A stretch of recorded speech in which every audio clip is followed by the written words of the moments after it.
PPATK, dalam menghadapi perubahan lingkungan yang cepat diperlukan tata kelola pemerintahan yang dinamis, responsif, efektif, dan juga efisien untuk mewujudkan pelayanan publik yang prima. Aparatur sipil negara atau ASN berperan sebagai agen perubahan untuk meningkatkan kualitas birokrasi di Indonesia. Selain profesionalisme dan kemampuan teknis, ASN juga memegang nilai penting, yaitu berakhlak, berorientasi pelayanan, akuntabel, kompeten, harmonis, loyal, adaptif, dan kolaboratif. Nah, apa sih yang dimaksud dengan kompeten dan juga loyal? Yuk kita bahas dan simak jawabannya di Podcast Jumatan.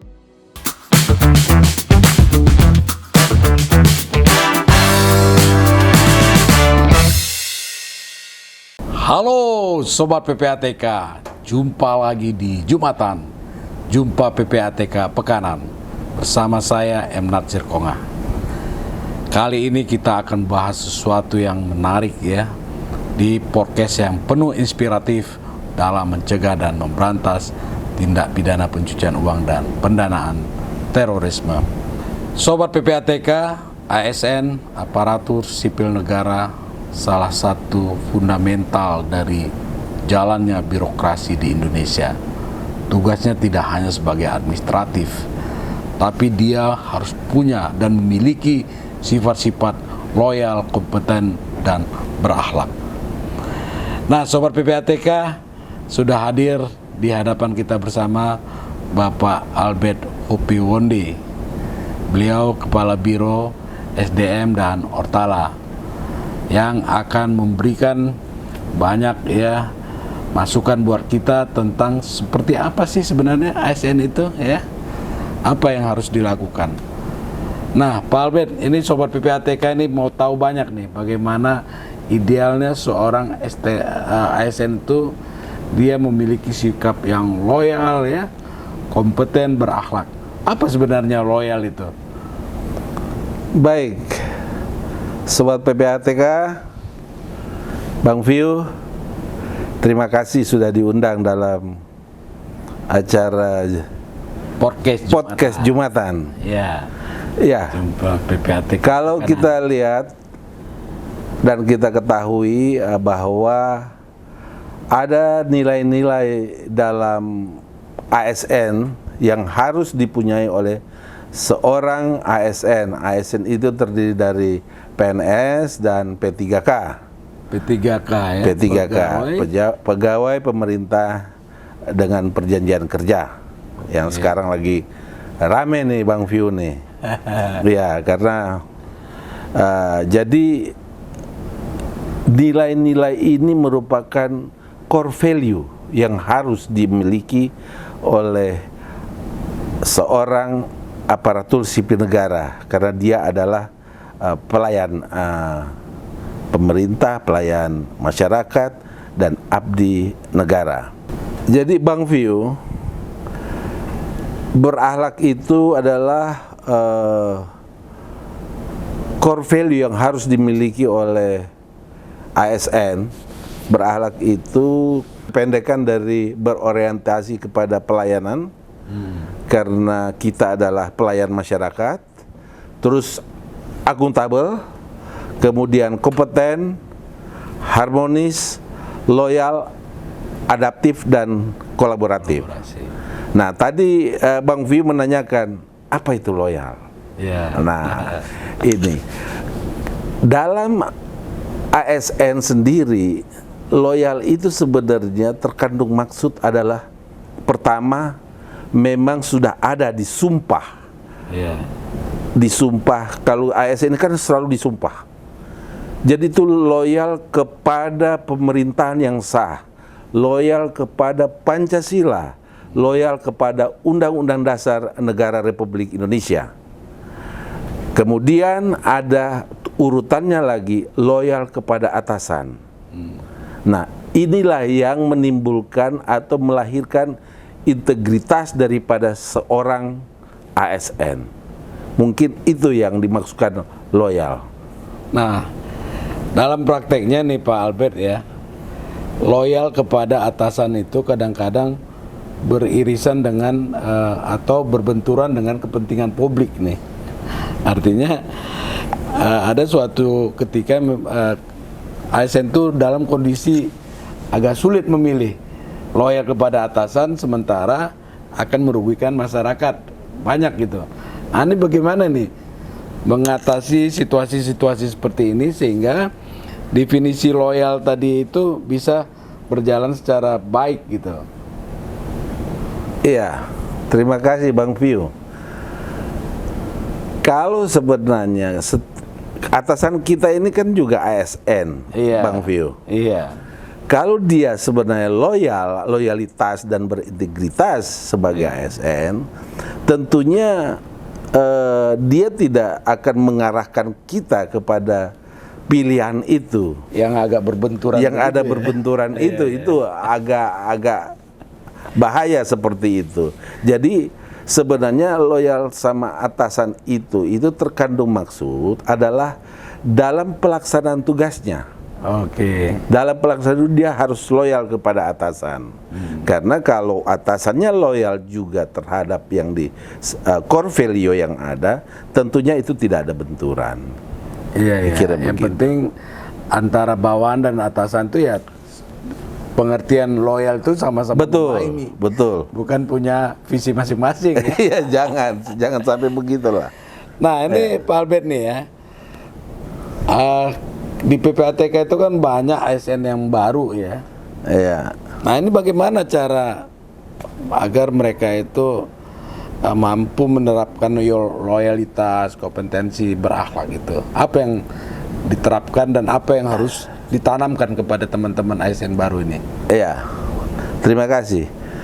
Untuk pegawai-pegawai baru, saya kira mereka pasti akan melewati juga yang namanya prajabatan. Oh, Ya. di situ sudah mulai. Latsar, kalau sekarang itu namanya pelatihan dasar. Nah, di situ sebenarnya sudah terbentuk nilai atau core value tentang berakhlak itu. Nah, tinggal bagaimana dia mengejawantakan atau mengaplikasikan dalam pekerjaannya. Tentu dia juga harus perlu bimbingan senior-seniornya. Iya. Jangan sampai tidak. Iya, Kalau ini dia akan berjalan sendiri-sendiri sampai bisa seperti tadi, antara senioritas, antara bawahan dan atasan tidak sama pemahaman tentang berakhlak ini, apalagi tentang loyalitas itu. Dan teman-teman itu juga dibekali dengan latihan laskar di Kopassus ya berminggu-minggu. Harus. Ya. Jadi Itu apa itu tujuannya itu? Jadi begini Bang Vio, mungkin kalau di ASN atau PNS lain, terutama PNS, kenapa kita satu-satunya mungkin ada beberapa yang memang lembaga yang harus ada tambahan pelatihan di Kopassus. Karena orang yang melamar CPNS di sini belum tentu mereka itu fresh graduate. Mungkin mereka akan sudah pernah bekerja. Nah, kalau ibarat pertamanya harus dimulai dari nol. Harus dimulai dari nol, segala sikap, attitude-nya itu harus dari nol. Dan kita bentuk dengan berakhlak itu tadi. Kita masukkan itu semuanya. Disiplin yang kuat, Betul. latihan fisik yang kuras ya. Iya, termasuk wawasan kebangsaannya, nasionalismenya. Itu harus mutlak diperlukan di. Dan itu dampaknya gimana tuh? Berdampak sekali. Kalau boleh saya membanggakan bahwa PPATK itu ASN plus. Iya. Tapi plus saya positif Pak. Dan semangat kerja timnya itu kuat ya. Sangat kuat. Karena sangat dibangun kuat. dari disiplin. Betul. Sangat kuat. Godok luar biasa itu ya. Iya. Itu ajur-ajuran itu di Kopassus. Siapa yang nggak tahu? Di Batu Jajar Bang Vio. Iya. Iya. Datang masuk 80 kilo, turun 60 kilo ya. Air mata itu dah. Betul. Tapi keluar dari situ mereka terbentuk. Tinggal kita yang senior atau atasan yang membentuk kedisiplinan kita, cara kita budaya kerja. Itu ya. Nah tadi Pak Albert udah jelaskan tuh loyalitas itu seperti apa ya. Nah sekarang kan juga ASN itu kan dituntut untuk punya kompetensi yang kuat gitu ya. Ya. Nah ini pengertiannya gimana ini? Nah, jadi kalau kita lihat tugas dan fungsi secara khusus ya, tugas dan fungsi PPATK adalah memberantas tidak pidana pencucian uang, terus juga senjata pemusnahan massal dan juga terorisme. Ini kejahatan ini kan up to date. Terus menerus ini ya. Nah, kalau kita tidak tingkatkan kompetensi kita di pengetahuan tentang itu, bisa-bisa penjahat itu one step ahead dari kita. Makanya kita harus mengupgrade diri. Harus belajar. Mutlak itu harus belajar.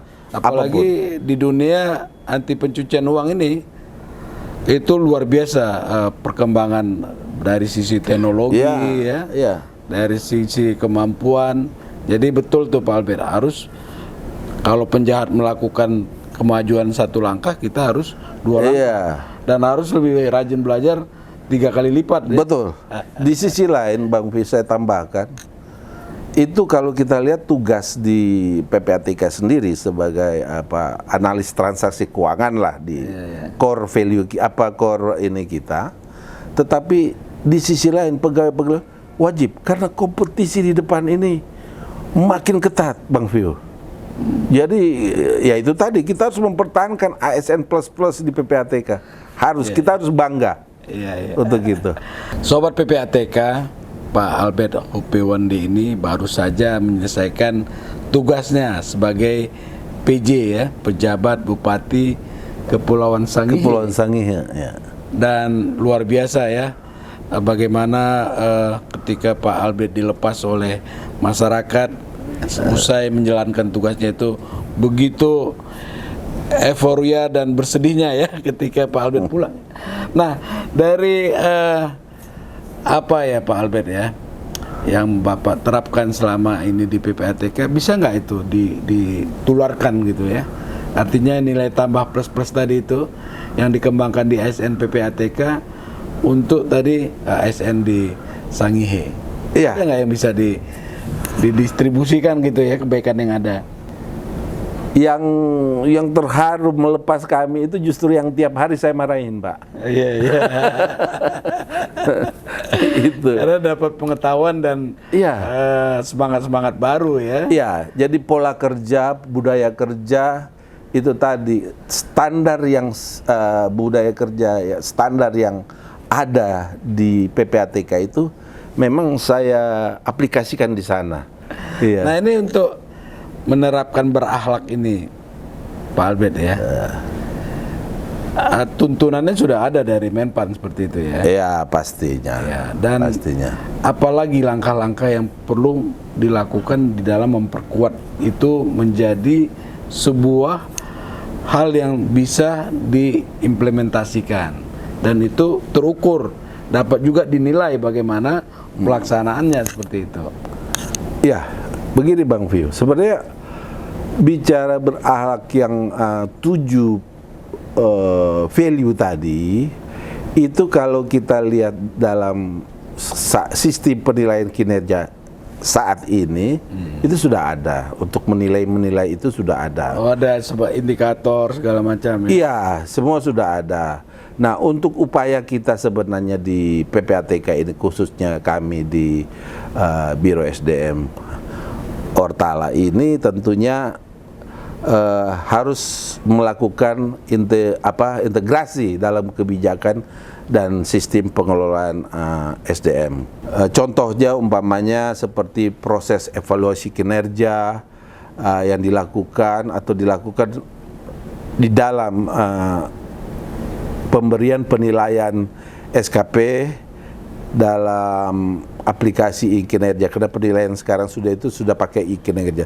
Selain itu juga menilai hasil pekerjaan yang dilakukan pegawai, para pimpinan dan atas langsung juga memberikan nilai-nilai perilaku kerja sesuai nilai-nilai berakhlak itu tadi. Jadi sebenarnya penilaian kinerja itu sudah terkonversi dalam SKP. Nah, kemudian melakukan penguatan melalui pelatihan dan pengembangan. Nah, ini juga harus dilakukan. Oleh sebab itu mungkin ke depan ini Bang View, ini kan baru masalah loyalitas dan kompetensi kita bicara nih. Masih ada 5 lagi nih. Kita harus sosialisasikan dengan baik supaya memang pegawai pegawai PPATK itu betul-betul memahami ini, berakhlak ini apa. Nah itu Bang View saya kira. Nah tadi kan Pak Albert sebutkan bahwa ASN itu salah satu unsur kompetensi itu harus mengupgrade diri kan. Ya. Bisa dengan sekolah ya, belajar, lalu kemudian banyak hal lah yang bisa dilakukan ya, membaca dan seterusnya. Tapi kan juga itu membutuhkan anggaran ya. Ya. Dimana anggaran kita kan banyak yang ditunda. Ini gimana mensiasatinya ini? Sehingga kompetensi tadi itu tidak terganggu dengan keadaan-keadaan seperti itu gitu. Ya. Memang saat ini Bang Vio ya kita boleh semualah. Iya, terkena dampak ya. Iya, terkena dampak. Tapi bicara upgrade pengetahuan atau mengupgrade diri itu tidak saja menjadi tanggung jawab Biro SDM saya kira. Secara individu yang tadi saya bilang kita di area kompetisi saat ini. Bahkan saya dengan Bang Vio itu juga tetap harus mengupgrade diri. Itu kompetisi yang positif sehingga perlu saya kira kalaupun ada dalam hal untuk pengembangan diri itu bisa difasilitasi oleh SDM.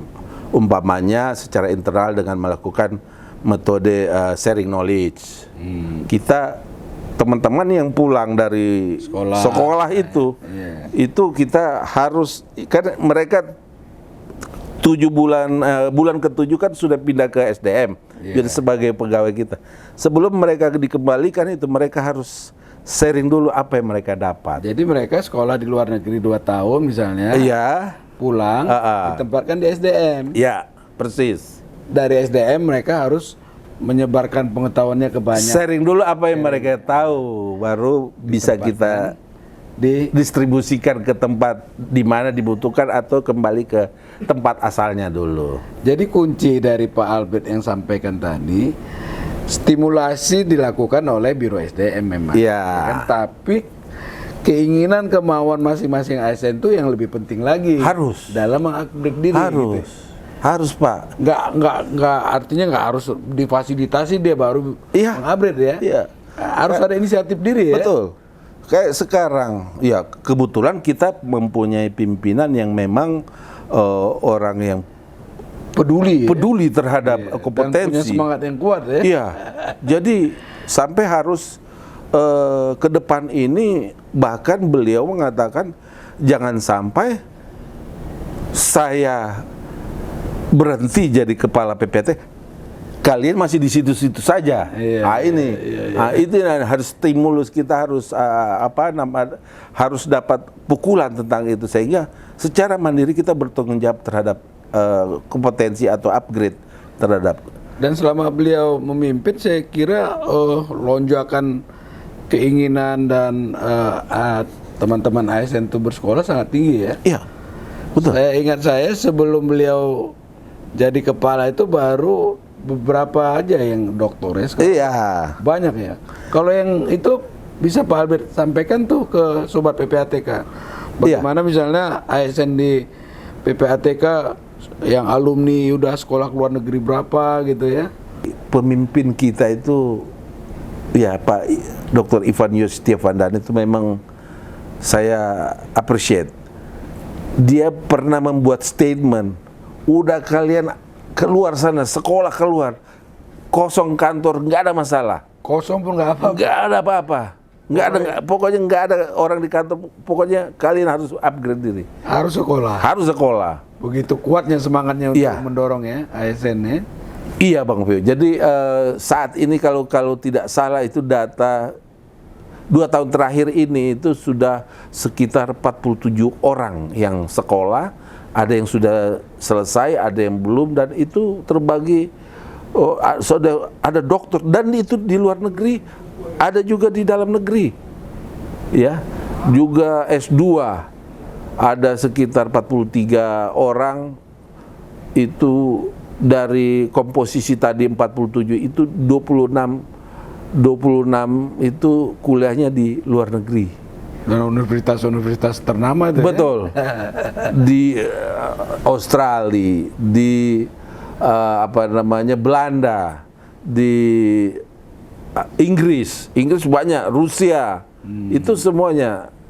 Itu karena semangat itu, makanya sayang kalau kesempatan ini, kebijakan dari pimpinan kita tidak diambil oleh adik-adik kita ini. Luar biasa nih Pak Albert ya. Nah, kemudian nih apa nih dorongan lagi yang bisa dilakukan ya di dalam mengatasi keadaan yang tadi ya, supaya semangat tadi tetap terjaga tuh Pak Albert. Iya Bang Vio. Kalau dorongan tentunya dari tadi kebijakan dari pimpinan itu, tentunya kita kan dari Biro SDM juga dalam efisiensinya, jujur APBN kita tidak sanggup untuk mengcover itu karena potong-potong. Tetapi kesempatan lain untuk mendapatkan scholarship dari lembaga-lembaga swasta luas, terbuka luas, bahkan dari pemerintah yang di luar negeri itu terbuka. Jadi sayang. Bahkan dari LPDP pun masih membuka kesempatan itu. Selain itu juga Biro SDM dalam hal ini berkolaborasi dengan kementerian dan lembaga lain untuk menyelenggarakan pelatihan-pelatihan seperti yang kita sudah lakukan dengan menggunakan e-learning dari Kementerian Keuangan untuk persiapan pegawai yang akan mengikuti uji kompetensi baik manajerial maupun sosiokultural. Nah, di sisi lain juga yang tadi secara individu Bang Vio, pemanfaatan teknologi dari masing-masing individu PPATK adalah suatu keniscayaan. Ya, kita sudah memasuki 5.0 nih. Jangan kita udah orang mau Pentium 5, kita masih di Pentium 3 sama Pentium 2, kira-kira begitu. Nah Pak Albert, tentu kan harus ada ya parameter yang digunakan ya untuk menjaga sustainable dari semangat teman-teman ASN ini terhadap loyalitasnya, terus kemampuan dia dan keinginan dia untuk melakukan pembaruan diri gitu ya. Nah, ada nggak indikator-indikator itu yang dibuat, lalu kemudian ada nggak semacam apresiasi atau juga alat monitoring gitu ya, sejauh mana udah tercapai, apa yang perlu ditingkatkan, mana yang kurang. Nah, hal-hal seperti itu menurut saya itu perlu dilakukan supaya tadi terjaga dia. Iya, betul. Iya Bang Vio. Saya kira untuk kita bicara tentang berakhlak itu sendiri, sebagaimana saya utarakan tadi, sebenarnya menjaganya itu sudah ada dalam SKP, ya. Tetapi yang harus kita lakukan, effort yang lebih sebenarnya adalah menghargai. Ada suatu penghargaan seperti yang kita bersama, ya, apresiasi dan penghargaan untuk pegawai yang dengan mempertimbangkan perilaku yang dia punyai, yang nilai-nilai berakhlak tersebut. Jadi yang diharapkan dari pegawai untuk dapat terus mengaplikasikan core value berakhlak ini dalam menjalankan setiap tugas dan tanggung jawabnya, pekerjaannya. Nah, hal lain lagi untuk mempertahankan itu, Bang Vio, kita harus mengadakan evaluasi. Evaluasi itu baik dari SKP-nya itu sendiri maupun pengamatan sebagai atasan harus punya tanggung jawab moral terhadap bawahannya untuk nilai-nilai berakhlak itu tetap dipegang. Itu Bang Vio. Nah, saya tambahkan lagi Bang Vio bahwa tentu nilai-nilai berakhlak ini seluruh kegiatan campaign sosialisasi terhadap budaya ASN berakhlak ini setiap tahunnya ini dilakukan survei dan evaluasi oleh regulator, dalam hal ini Kemenpan RB, di mana hasilnya nanti yang diperoleh untuk mengukur tingkat pemahaman dan penerapan nilai-nilai berakhlak di lingkungan PPATK. Pak Albert, ini apa nih pesan buat ASN kita di PPATK ya, supaya mereka bisa menjalankan tadi itu semangat loyalitas ya, kompetensi berakhlak. Ya, tentunya harus jujur Bang Vio. PPATK adalah lembaga yang dalam tanda kutip lahir di pasca reformasi yang belum pernah bermasalah. Oleh sebab itu pesan saya, kita harus tetap menjaga integritas dengan mengedepankan loyalitas tadi, baik kepada Pancasila, NKRI, Undang-Undang Dasar 45 dan aturan-aturan lain, termasuk juga loyal kepada atasan. Sehingga pekerjaan di PPATK ini berkaitan erat dengan kepercayaan publik dan tentu keamanan nasional. Jadi ASN harus memiliki moral yang kuat. Terus tingkatkan kompetensi tadi, baik diri sendiri, nanti juga difasilitasi oleh SDM, silakan saja siapa yang mau. Tentunya ini harus kita stimulus, betul-betul kita dukung. Selain itu tentunya saya berpesan untuk adik-adik kita, marilah kita bekerja sama dengan secara kolaboratif dan menjunjung tinggi loyalitas itu. Kira-kira itu Bang Vio. Ya, Sobat PPATK, kami juga mohon doa ya, dukungan dari Sobat PPATK semua, supaya PPATK terus berjalan, terus dapat menjaga integritas untuk Indonesia yang lebih baik. Oke, Sobat PPATK, terima kasih Pak Albert Hopiwonde telah memberikan banyak inspirasi buat kita ya, membuat semangat juga buat ASN untuk terus memiliki loyalitas yang tinggi, lalu kemudian memiliki kompetensi dan juga berakhlak. Sobat PPATK, jangan lupa sebarkan ini ya, podcast kita ini ke ASN lain, supaya semangat-semangat yang disampaikan oleh Pak Albert itu terus menular kepada ASN-ASN yang lain. Jumpa lagi di Jumatan, Jumpa PPATK Pekanan. PPATK hebat, ASN-nya berakhlak. Kalau bersih, kenapa harus risih?